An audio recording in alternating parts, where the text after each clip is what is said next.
मांगलिक, जन्म कुंडली में मंगल ग्रह की वजह से बनने वाला यह योग, आज इसके बारे में चर्चा करेंगे। जानेंगे कि यह योग जन्म कुंडली में मंगल की ऐसी कौन सी स्थिति होती है जिससे यह योग हमारी जन्म कुंडली में बनता है, और क्या इसका इफेक्ट रहता है, अच्छा या बुरा, क्या इसका प्रभाव हमारे लाइफ में इस देखने को मिलता है, इसके बारे में भी, और कोई ऐसा उपाय करने से इस योग के जो नेगेटिव रिजल्ट है उसको टाला जा सके, इस पे भी आज हम चर्चा करेंगे। तो चलिए दोस्तों, देखते हैं कि जन्म कुंडली में मांगलिक योग बनता कैसे है। तो आप भी अपना बर्थ चार्ट खोल दीजिए, देखिए उसमें 12वां, पहला, चौथा, 7वां और 8वां, इन स्थानों में से किसी भी एक स्थान पर अगर मंगल ग्रह विराजमान है तो यह आपकी जन्म कुंडली में मांगलिक योग होने का जो योग होता है उसे बनाता है। इसमें राशि में होता है, कौन सी राशि में, कितनी डिग्री पे, यह बात की बात है, लेकिन इन स्थान में से किसी एक जगह पर मंगल ग्रह विराजमान है तो वो आपकी जन्म कुंडली में मांगलिक योग का निर्माण करता है। क्या इसका इफेक्ट रहता है वो जानेंगे। सबसे पहला दोस्तों देखिए, ये मांगलिक योग है, सबसे बड़ा इफेक्ट जो मांगलिक योग का होता है वह मैरिज लाइफ रिलेटेड रहता है। सबसे पहला मांगलिक योग होता है वो मैरिज लाइफ को डिस्टर्ब करता है। मैरिज लाइफ यानी कि आपकी शादी में वह विलंब करवा सकता है। मांगलिक योग वाले जो व्यक्ति होते हैं उनकी शादी में विलंब हो सकता है।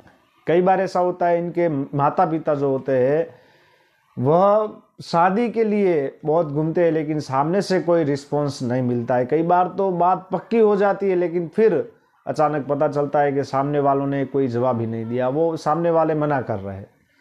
ऐसा यह योग के वजह से हो सकता है। जन्म कुंडली में मांगलिक योग, कुल मिलाकर शादी के जो मैरिज लाइफ रिलेटेड है वह समस्या इसके वजह से हो सकती है। अब मांगलिक योग अगर जन्म कुंडली में बन रहा है तो क्या ऐसा कोई उपाय है जिससे इस योग को टाला जा सके, इसके बारे में बात करते हैं दोस्तों।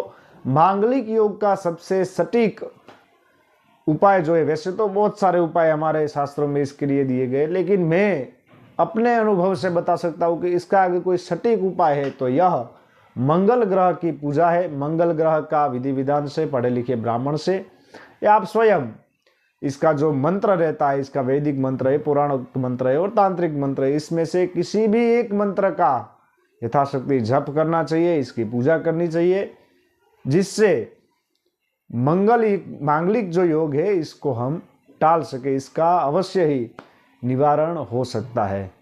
अब जन्म कुंडली में बहुत सारे ऐसे सूत्र भी है जिससे मांगलिक, इन 5 जगह पर मंगल होने के बावजूद भी मांगलिक योग होता है, उसका मांगलिक भंग योग बनता है। यानी कि मांगलिक होने के बावजूद भी उसका जो नेगेटिव रिजल्ट नहीं देखने को मिलता है। इसके भी बहुत सारे सूत्र है, उस पर भी आज चर्चा करेंगे। पहला जो सूत्र है, वर और वधू दोनों की जन्म कुंडली में अगर मांगलिक योग बन रहा हो और उनकी अगर शादी होती है तो मंगल ग्रह का जो मांगलिक योग का उसका नेगेटिव रिजल्ट नहीं मिलता है। दूसरा नंबर का जो सूत्र है, मंगल अगर कर्क राशि का हो, यानी कि चौथे नंबर की राशि का अगर मंगल जन्म कुंडली में विराजमान इन 5 स्थान में से किसी एक जगह पर है तो भी यह मंगल योग भंग माना जाएगा। उसके बाद में कन्या और मिथुन राशि में भी अगर मंगल ग्रह है इन 5 जगह पे तो भी यह मांगलिक भंग योग माना जाएगा। इसके बाद तीसरा सूत्र है, मेष राशि का मंगल लग्न में हो, धन राशि का जो मंगल है वह व्यय स्थान यानी कि 12वें स्थान में हो, वृश्चिक राशि का जो मंगल है वो चतुर्थ स्थान में यानी कि चौथे भाव में हो, मीन राशि का मंगल सप्तम में हो और कुंभ राशि का मंगल अष्टम स्थान में हो तो भी यह मांगलिक योग भंग माना जाएगा। इसका कोई नेगेटिव रिजल्ट नहीं मिलेगा।